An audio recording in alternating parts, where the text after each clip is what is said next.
Someone might be in a serious trouble and really needs help.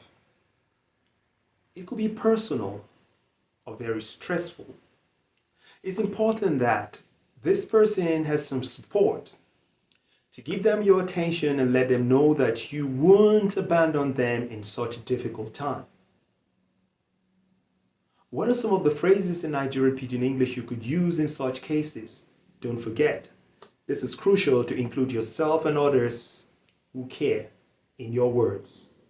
Make we see if we fit work things together. You no dey alone. I dey gidigba for you.